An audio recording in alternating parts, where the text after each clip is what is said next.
Welcome into Cullman today. I'm Michael Hutchins, and we are on location with Tammy Brown, Cullman County's probate judge. Welcome to the show, Tammy. Thank you so much. I appreciate it. And as we all know, Tuesday is Election Day. It's just around the corner.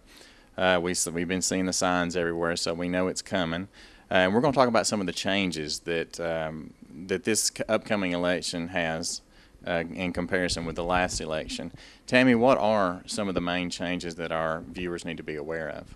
One of the main changes was the 2014 redistricting, which we were aware of it in 2013, so we started preparing by getting new maps and everything ready. It affected House Districts 9, 11, and 12. It changed some districts. When you go now to vote, you may not vote for the candidate that you used to vote for, so it's real important to check with the Board of Registrars before you go vote to verify that. Because the boundaries have changed within each district. Within each district. The precinct didn't change, but the boundary lines have changed within the district.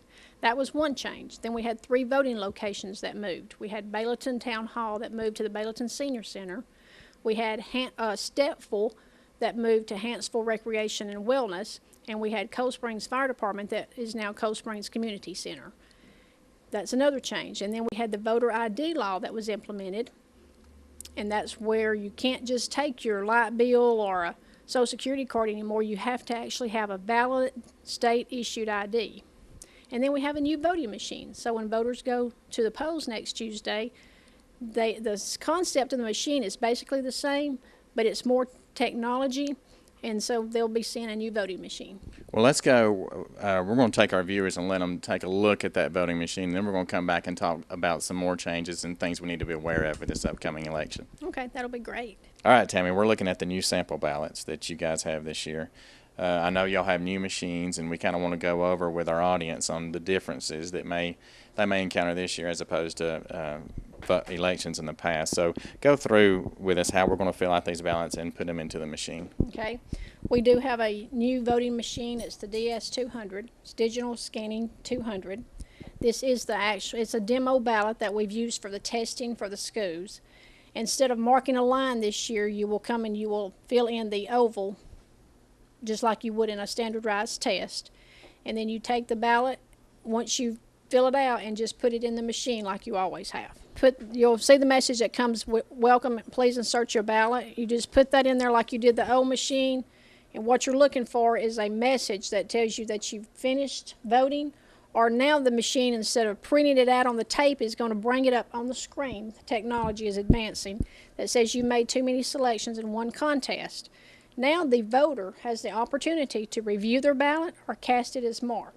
If they review their ballot, instead of the ballot just automatically come out, it does not come out of the machine until they mash or press the review ballot button. They have a chance to review it and see if they want to cast it like it is. If they so choose after reviewing to cast it like it is, they just insert it back, cast the ballot as marked, and the machine says you are finished, thank you for voting.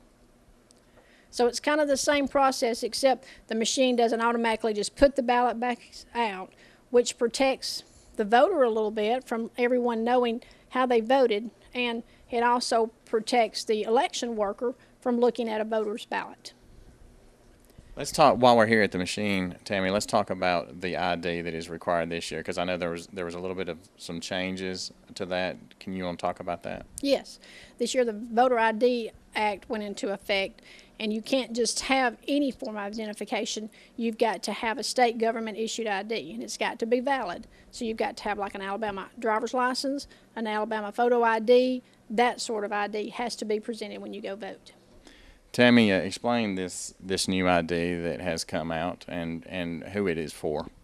It's the state voter ID, and it's for people that don't have identification when they go to the polls to vote that day, so they can present this.